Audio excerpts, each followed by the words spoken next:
नमस्कार साथियों, जैसा कि हमने आपको बताया था कि सिटी 24 न्यूज चैनल ने रूबरू एक खास मुलाकात प्रोग्राम शुरू किया है, जिसमें हम शहर की शख्सियत से आपको मिलाते हैं और जानते हैं कि उनका संघर्ष कैसा रहा है और एक नई पीढ़ी को, आने वाली जनरेशन को वो क्या संदेश देंगे।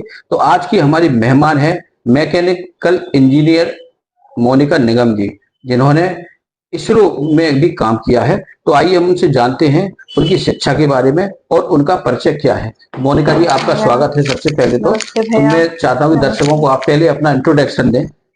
मैं मैकेनिकल इंजीनियर हूँ क्वालिफिकेशन से।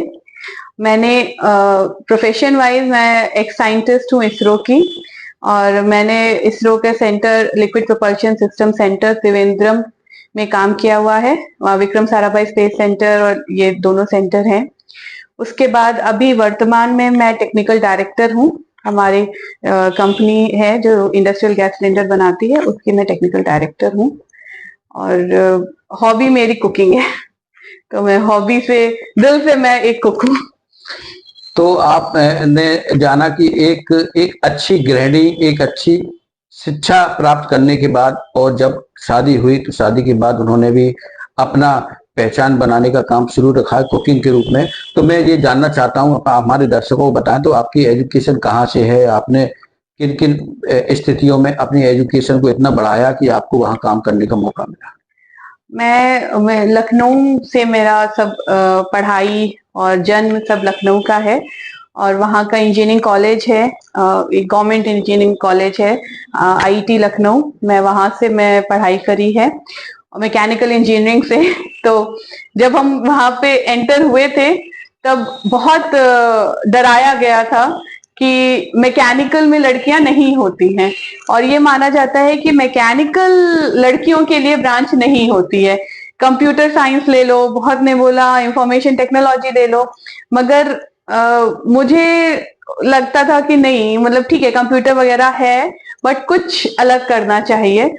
तो मैकेनिकल इंजीनियरिंग मिली, मैं खुशी खुशी लिया मैकेनिकल इंजीनियरिंग, और 4 साल उसको पूरे शिद्दत से पढ़ाई करके उसको पास किया। फिर इसरो का एग्जाम होता है, तो हमेशा से मैं चाहती थी कि देश के लिए कुछ करें, तो इसरो का एग्जाम दिया।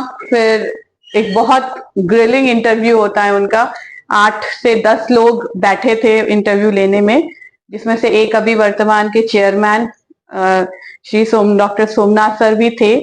तो उनके सामने इंटरव्यू हुआ और वो क्लियर किया, तो फिर अपॉइंटमेंट में फिर इसरो में गए।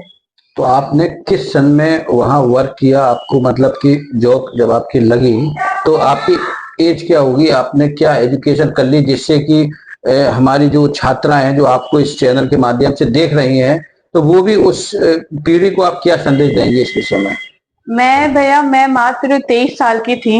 मैं आपको बताऊंगी कि जब मैं वहां पे इसरो में पहुंची, तो और बस ग्रेजुएशन ही किया, इंजीनियरिंग करके निकले थे।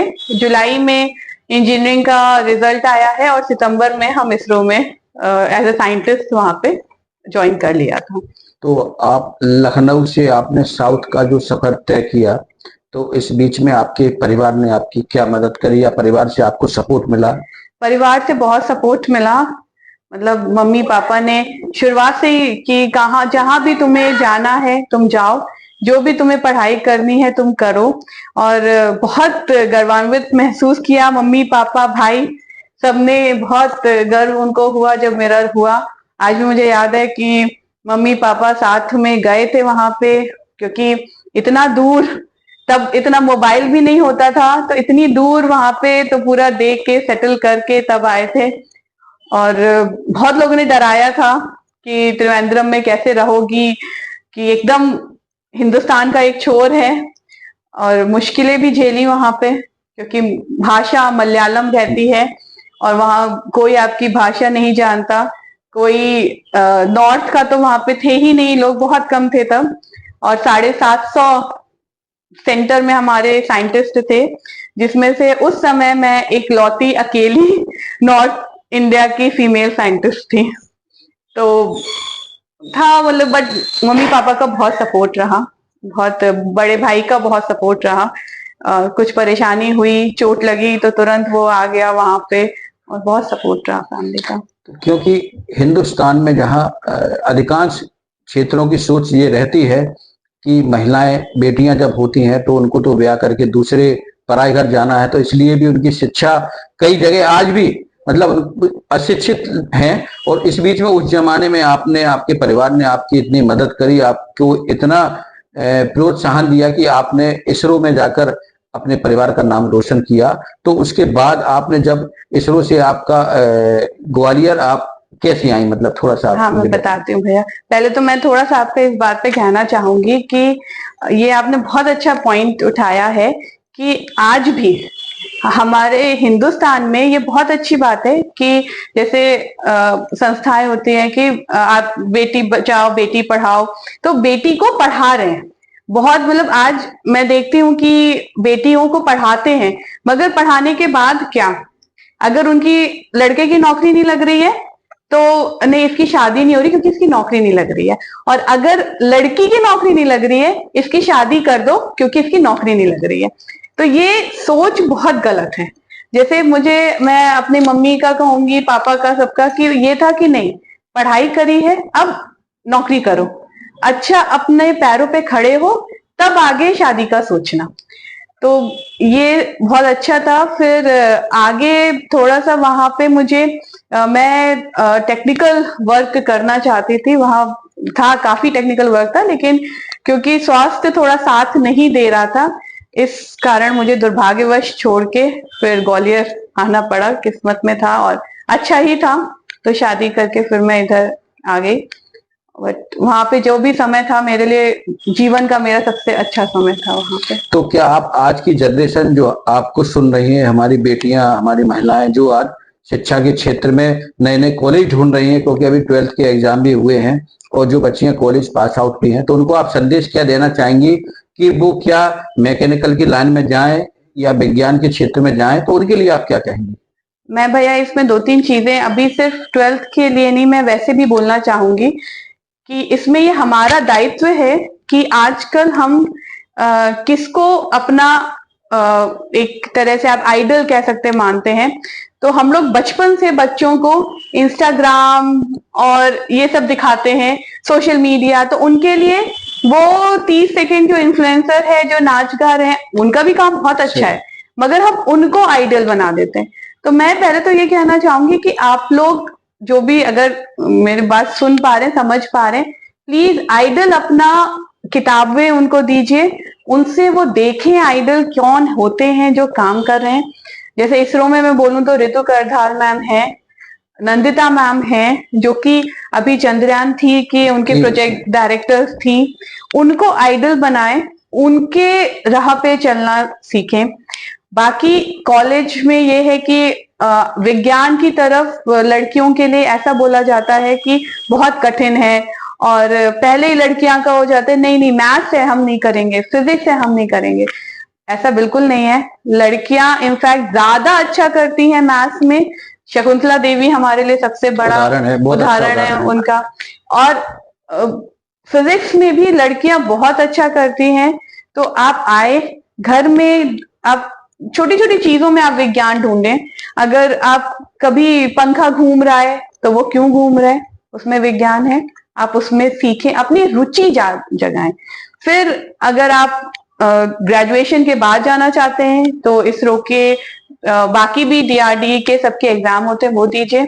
अगर पहले आप जाना चाहते हैं तो मैं बताना चाहूंगी आपके चैनल के माध्यम से कि कोई पब्लिसिटी नहीं है, बट बहुत लोगों को पता नहीं है कि इसरो का खुद का कॉलेज है।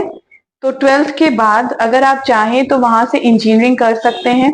अगर आप उसको क्वालिफाई कर लें तो वो 4 साल की स्कॉलरशिप देते हैं, और आप वहां से पढ़ाई करके, और वो 100% वो लोग सबको इसरो में ही साइंटिस्ट रिक्रूट करते हैं। तो अगर 12th के बाद आप जाना चाहें तो आप जरूर IIST है वहां पे त्रिवेंद्रम में, वहां पे आप जरूर चेक करिए और वहां पे आप ज्वाइन कर सकते हैं। बहुत अच्छी बात आपने बताई कि एजुकेशन के क्षेत्र में इसरो का खुद का इंस्टीट्यूट है, जहां त्रिवेंद्रम में अगर आप 12th के बाद वहाँ उस क्षेत्र में जाना चाहते हैं तो वहाँ एडमिशन ले सकते हैं, ऑनलाइन आप दे सकते हैं। जैसा कि मैंने मोनिका जी, मैं अभी आपका प्रोफाइल देख रहा था तो उसमें मैंने एक फोटो देखा कि आप मिसाइल मैन जो कहे जाते थे हमारे पूर्व राष्ट्रपति आदरणीय एपीजे अब्दुल कलाम जी के साथ भी आपका फोटो मैंने देखा उसमें। तो आपको उस समय जो घड़ी थी, आप जब उनके आमने सामने थी, तो आपको कैसा महसूस हुआ? या मैं अपने लाइफ के सबसे अच्छे क्षणों में से वो मेरा एक क्षण था, और ये मेरा सौभाग्य है कि मैं सर से 2 बार मिलने का मुझे मौका मिला। जब मैं स्कूल में थी तब मैं एक बार मिली थी, तो तब बहुत अच्छा उन्होंने कहा था कि बेटा कुछ भी करो अपने देश के लिए करो। और जब मैं फिर इसरो में मिली तो मैंने उनको याद दिलाया कि सर आपसे मैं मिली थी 10 साल पहले, तो आपने कहा था कुछ भी करो तो देश के लिए करो, आज मैं यहाँ हूँ। तो उन्होंने मुझे एक बहुत अच्छी बात बोली, उन्होंने कहा बेटा अब इसको सबको ये सिखाओ। तो मैं वही सबसे कहना चाहूंगी कि उन्होंने मतलब इतना अच्छा मुझे बोला था कि चाहे तुम बाहर जाओ जाओ, मना नहीं है, पढ़ाई करो, कुछ करो, लेकिन वापस आके अपने देश के लिए जरूर उसको, देश को वापस जरूर दो। जिस मिट्टी में आप बचपन से पले बड़े हुए हैं, माता पिता सबको, ये नहीं कि आप सबको बाहर ले जाओ, बट अपनी सोसाइटी के लिए, समाज के लिए जरूर कुछ करो। तो वही मुझे याद है कि उन्होंने बोला था जब मैं मिली कि सर मैं आपसे 10 साल पहले मिली थी तो आपने ऐसा बोला था। तो उन्होंने कहा कि अब बस यही बात जाके सबको सिखाओ। ये उनके वर्ड्स में अगर मैं कहूँ तो उन्होंने कहा था नाउ प्रीच इट, कि सबको सिखाओ ये जाके कि देश के लिए कुछ करें। तो वाकई आपने जो मिसाइल मैन से आपने सीखी और उसको आपने 10 साल बाद जब उनको ये याद दिलाया तो उनको वास्तव में उस समय याद था, और उन्हीं शब्दों को आपने अपने जीवन में महिलाओं को सिखाने के लिए हो, चाहे वो युवाओं को सिखाने के लिए हो, आपने अपने जीवन में उसको उतारा। मैं आपकी एजुकेशन के बाद में ये चीज जानना चाहूंगा कि आपकी मैं प्रोफाइल में पढ़ा मैंने कि आप इस समय बहुत अच्छी कुक भी हैं। हाँ। तो ये एकदम मिसाइल मैन, मतलब उनके इसरो के बाद, विज्ञान के बाद से आप होम साइंस में कैसे आपका प्रवेश हो गया कि आप इतना अच्छा भोजन बनाने लगी, और आपको अवार्ड भी कई मिले हैं उसमें, मैंने पढ़ा उसमें आपको। तो इस विषय पे थोड़ा सा और बताएं आप। भैया मैं ये कहूंगी कि ये सबसे बड़ा मिथ है कि जो ये कहा जाता है कि हमारी बेटी तो पढ़ाई कर रही है, उसे खाना नहीं बनाना आता। हमारा बेटा तो ये कर रहा है, वो खाना नहीं बना सकता।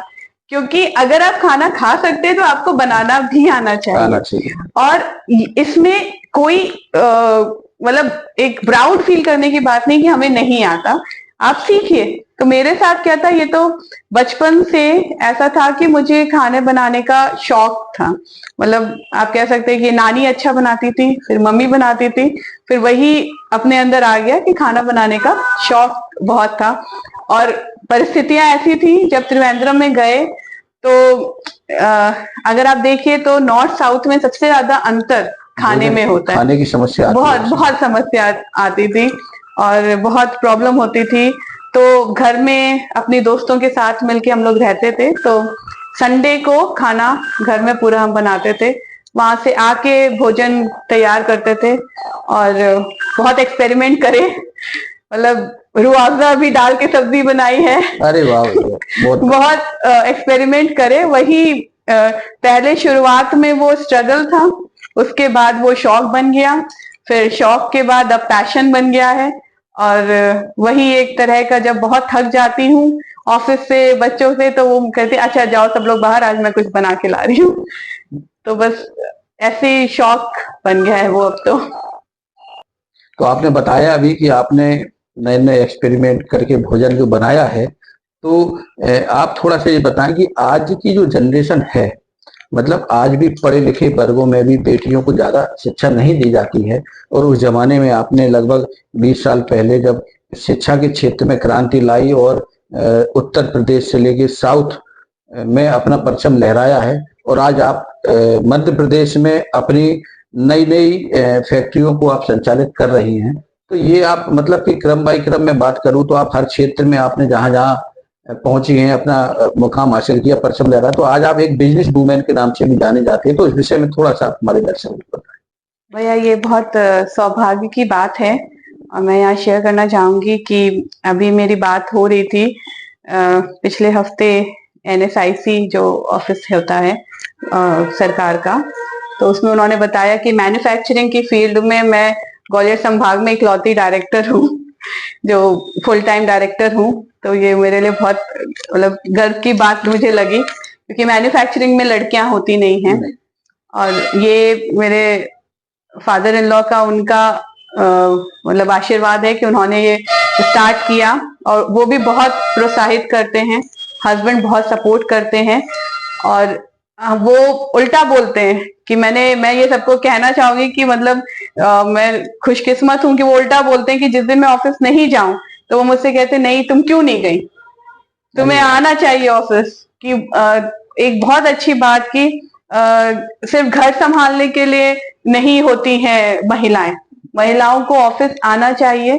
वो बिजनेस ज्यादा अच्छे से संभालती हैं और घर भी संभालें, बिल्कुल उनकी सबसे सर्वोपरि है कि एक माँ बच्चा को पालन पोषण करे, लेकिन उसके साथ ये बहुत जरूरी है कि महिलाएं आगे आके बिजनेस संभालें, अपने प्रतिभाओं को बाहर निकालें। और अभी जो हम लोग मैन्युफैक्चरिंग करते हैं, oxygen cylinder, refrigerant cylinder, chlorine cylinder, तो कोविड के समय मैंने देखा है कि कितना उसकी जरूरत पड़ी है, कितनी उसमें सबको बहुत बुरा समय था वो, लेकिन सब पापा के और हस्बैंड से सब लोग उसमें मुझे बहुत खुद को लगता था कि कोई लड़कियां नहीं हैं, बट अब लगता है कि शायद मैं कुछ कर सकती हूँ कि इससे और लड़कियां आगे आके बिजनेस ज्वाइन करें, और पर्टिकुलरली मैन्युफैक्चरिंग में, क्योंकि मैन्युफैक्चरिंग में आपको मिलती नहीं है। हमारी फैक्ट्री में भी हम जाते, कोई लड़की नहीं है, कोई आना ही नहीं चाहते हैं। तो ऐसा क्या मतलब ऐसी क्या एजुकेशन आप स्पेशल वहाँ रिक्वायरमेंट है कि मतलब कि वहाँ कोई? सर मैं फिर से वही बोलूंगी कि मैकेनिकल, लोगों के मन में एक डर बन गया है कि मैकेनिकल से इंजीनियरिंग करोगे हथौड़ा चलाना पड़ेगा, बल्कि ऐसा कुछ भी नहीं होता। इलेक्ट्रिकल से इंजीनियरिंग करोगे तो आपको करंट के साथ खेलना है, ऐसा कुछ नहीं है। जब हमने ज्वाइन किया था मैकेनिकल तो हमको भी बोला गया था कि आप मैकेनिकल से हथौड़ा कैसे उठा के मारोगे। हम आज 4 साल हो गए हमें पढ़े हुए, 14 साल हो गए मतलब इंजीनियर बने हुए, हमने एक बार हथौड़ा नहीं चलाने की हमें जरूरत पड़ी। तो ये जो एक समाज में एक फैल गया है कि ये महिलाओं के लिए नहीं है, वो गलत है। नहीं, तो आपने अभी बीच में एक बात कही, मैं उस विषय पे भी बाद में आने वाला था, लेकिन आपकी बात सुन के कि आप स्वास्थ्य कोरोना का जो काल था उसके बीच में जहाँ स्वास्थ्य के क्षेत्र में लोगों को आवश्यकता पड़ी, तो वास्तव में जब दूसरी वेव आई थी तो उसमें ऑक्सीजन एक बड़ी मात्रा में सप्लाई लगनी थी, तो स्वास्थ्य के क्षेत्र में भी आपने काम कर दिया। मैं तो ये कहूंगा कि शिक्षा, स्वास्थ्य, आप सभी क्षेत्रों में आपने परचम लहराया है। तो उस बीच में जो स्वास्थ्य का क्षेत्र की मैं बात करूं तो कोरोना काल में क्या आपने कुछ ऐसे लोगों को ऑक्सीजन मुहैया कराई जिन परिवारों को वास्तव में आवश्यक होती? उस समय तो बहुत भैया उस समय भगवान की कृपा से ये हमारे मतलब मैं पापा का ही नाम लूंगी, श्री अशोक कुमार निगम जी, वो मेरे ससुर जी हैं, तो उन्होंने बस ये कह दिया था जिसको भी जरूरत हो उसको दो। बहुत बढ़िया। जिसको हमारे घर में ऑक्सीजन सिलेंडर रखे हुए थे और जो भी आता था हम सिर्फ उससे कहते थे बस भैया एक आधार कार्ड दे देना। वो भी क्यों कहते थे, क्योंकि बहुत से लोग क्या कर रहे थे उस समय कि ऑक्सीजन सिलेंडर ले जाते थे, घर में रख लेते थे, जरूरत नहीं है मगर क्यों रख रहे थे कि हमें जरूरत पड़ेगी तो उस दिन के लिए हम रख ले।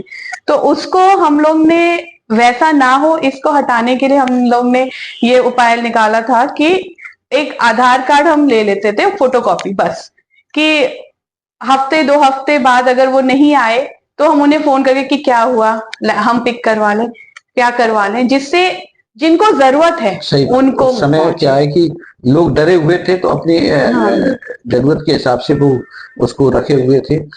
तो आपने इस क्षेत्र में आपको कई अवार्ड भी मिले हैं। अब एक बात कि आप इस सब के बीच में क्या अपने परिवार को भी टाइम दे पाती हैं? मैं 2 मतलब भगवान की वो है कि मैं 2 प्यारे प्यारे बच्चे हैं, एक 9 साल की बेटी है, एक 4 साल का बेटा है।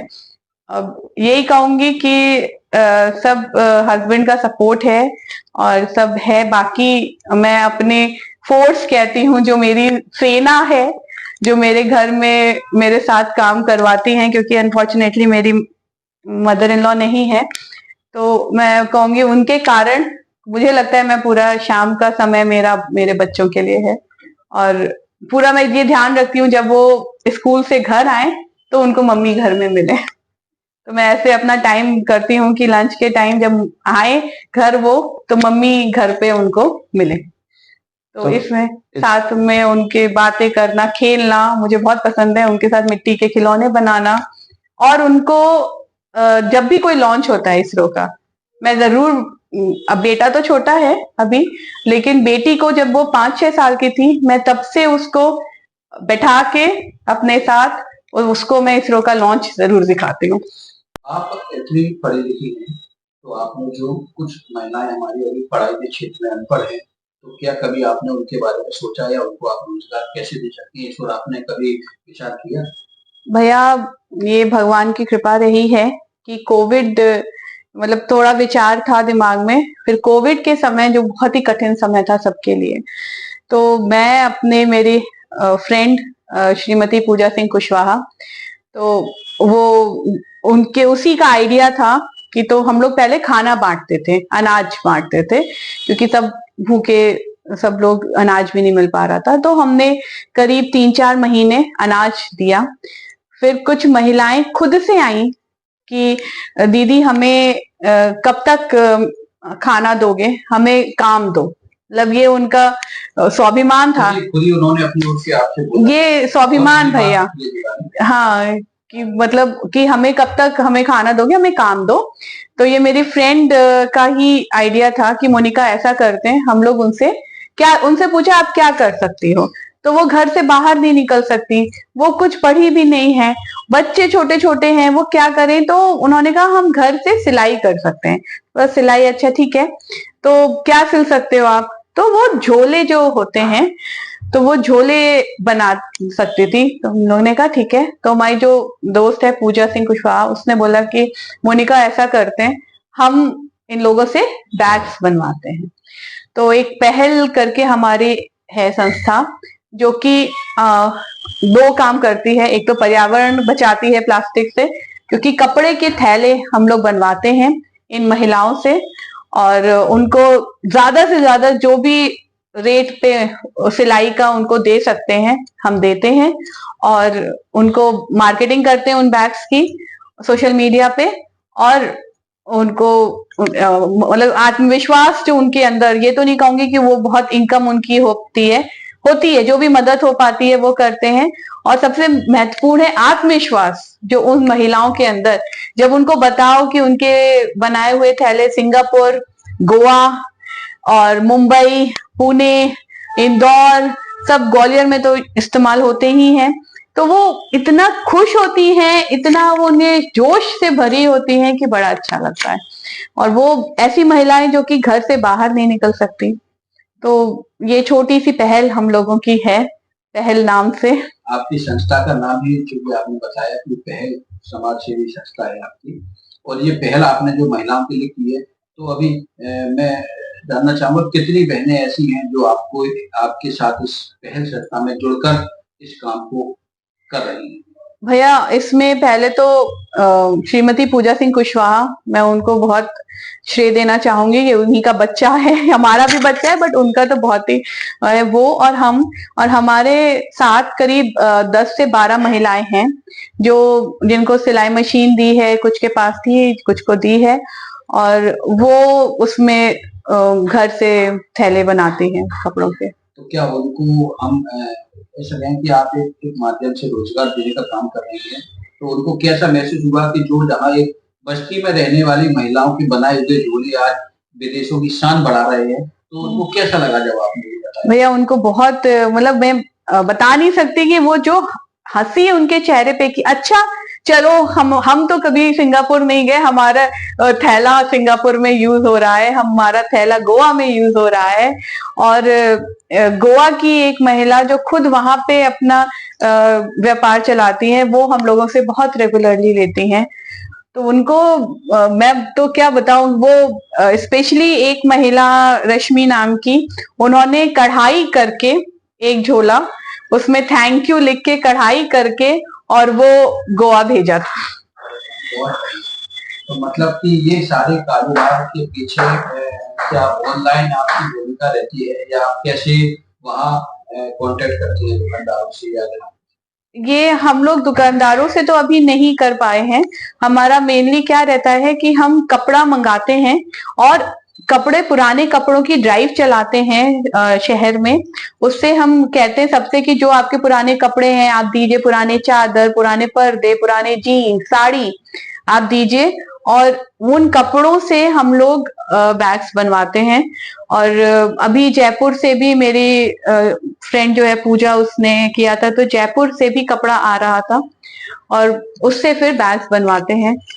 सब पुराने कपड़ों के, साड़ियों के जानकर लोग शादी वगैरह में जो गिफ्ट के लिए देते हैं, तो वो साड़ियों के बैग, पाउच, जो पोटली आजकल चलती हैं, वो तो बहुत उसमें इस्तेमाल हो रहे हैं। मतलब बैग के साथ हम क्या है कि गिफ्ट बैग, जो गिफ्ट बैग्स, पाउचेस, ये सब बहुत यूज, और महिलाएं अपनी कारीगरी दिखाती हैं उसमें और बहुत खुश होती हैं वो करने में। और कुछ जो हम उनको रोजगार दे पाते हैं, अगर देखिए किसी को कुछ भी नहीं मिल रहा, उसको अगर महीने के 500 रुपए भी मिल जाए तो वो उसके लिए बहुत खुशी की बात है कि चलो हमारे बच्चे की फीस जा रही है, चलो हमने उसके लिए कुछ नया खरीद लिया, कपड़ा खरीद लिया।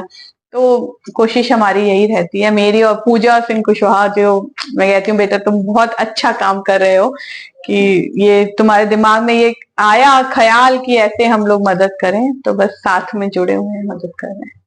मैं ये और आपसे जानना चाहता हूँ कि आपने इतनी एजुकेशन के बाद आपका और भी फील्ड हो सकती थी, इसरो की ओर आपने क्यों रुख किया? ये बहुत मजेदार कहानी है भैया। इसमें मैं बताऊं, मैं जब छोटी थी, क्लास 6 में थी, तो एक किताब मेरी मम्मी मेरे लिए लेके आई थी, मेरे लिए, मेरे भाई के लिए, आओ दूरबीन देखें। अब मैं अभी तक वो किताब संजो के रखी हुई है। तो उसमें बड़ी हंसते हुए सारे ग्रह बने हुए थे, बड़ी अच्छी फोटो थी, और एक छोटी सी लड़की रॉकेट पे बैठ के हर उसके चैप्टर में दिखाते थे कि वो एक ग्रह का चक्कर लगा रही है। तो वो मेरे दिमाग में जैसे इमेज बैठ गई थी कि एक छोटी लड़की रॉकेट पे बैठ के हर ग्रह का चक्कर लगा रही है। अच्छा, वो मतलब आपने किताब में देखा उसको? वो ऐसे बने चित्र बने हुए थे, तो वो उस चैप्टर में ग्रह के बारे में बताते थे, और तो वो ऐसा वो चित्र बैठ गया था। तो वहां से मुझे था कि नहीं, मतलब ये क्या, बड़े हुए तो जाना कि हिंदुस्तान में कैसे हम, फिर कल्पना चावला जी का, मैडम उनका नाम हुआ था तब, तो फिर पढ़ा, ऐसे मेरा इंटरेस्ट हुआ। तो मैं सबको यही बोलती हूँ कि बच्चों को किताबें जरूर दें, फोन देना दें, किताबें जरूर दें बच्चों को, कि आपको नहीं पता कब क्या बच्चा पढ़ के क्या दिमाग में अपने उसके बैठाए और आगे जाके उसको सच करे। तो आपने बताया कि बच्चों को किताबों के साथ दोस्ती करना चाहिए, बहुत जिससे उदाहरण आपने अपनी माता जी का दिया कि वो किताब अगर नहीं होती तो आप शायद आज इसरो भी नहीं घूमती और आज हम लोग आपका इंटरव्यू नहीं ले रहे होते। सही बात है। बहुत बढ़िया आपने, तो मैं एक आपने जब ये बात कही, मैं पूछने भी वाला था, तो क्या आप जिस लाइन पर आप रही, जहां आपने मुकाम एक हासिल किया, तो आप अपनी बिटिया को भी उसी लाइन में क्या भेजना चाहेंगे? भैया उनका जो मन करे वो करे, मेरा पूरा सपोर्ट रहेगा, वो जो चाहे करना वो करें।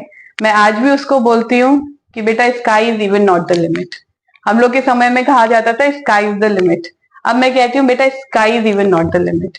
जो आपको करना है आप करिए, आपकी माँ, आपके पापा आपके साथ हैं। बहुत बढ़िया बात आपने कही। तो आपने देखा कि महिलाएं जहां एक जमाने में घूंघट मार के घर में रहा करती थी, और चंबल के क्षेत्र में तो आपको पता ही है कि बच्चियों को भी शिक्षा के क्षेत्र के लिए वंचित रखा गया है, लेकिन हमारे बीच में आज लखनऊ में पली बड़ी, साउथ में अपना परचम लहराने के बाद ग्वालियर चंबल डिवीजन में बिजनेस के क्षेत्र में बिजनेस वूमेन के नाम से जाने जाने वाली मैकेनिकल इंजीनियर मोनिका निगम से आज हमने आपको रूबरू कराया है। तो मैडम, मैं आपका बहुत बहुत धन्यवाद देता हूँ, आप हमारे चैनल पर आए, बहुत बहुत धन्यवाद। थैंक यू भैया, थैंक यू सो मच।